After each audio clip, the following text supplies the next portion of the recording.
अब चूड़ा का लड्डू बनाएंगे, भून के ब्राउन करके भुना था। इसमें चाशनी, इसमें तिल का लड्डू बनाया था, इसमें बनाएंगे आधे कप पानी, इतना गुड़ है 100-200 ग्राम। इसमें पिघल जाएगा, जब चाशनी तार छूटने लगेगा तब चूड़ा डालेंगे, तब तक पकने देते हैं। अदरक छील के इतना लिया है, इसमें थोड़ा डाल देते हैं। इसमें चाशनी जब तक बनेगा चेक करते हैं, तार जैसे जब छूटेगा ना। अभी थोड़ी देर और बाकी, 1 मिनट और पका। अब चेक करते हैं, देखिए बन गया है तार जैसे,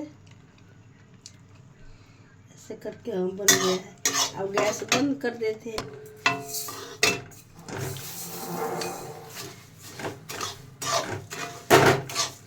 बन गया है ये।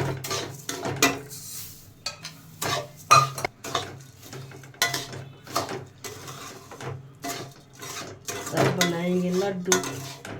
पहले मिक्स कर देते हैं अच्छी तरह। इसमें ठंडा होने के लिए थोड़ी देर रखते हैं। इस तरह से बनाएंगे गोल गोल लड्डू।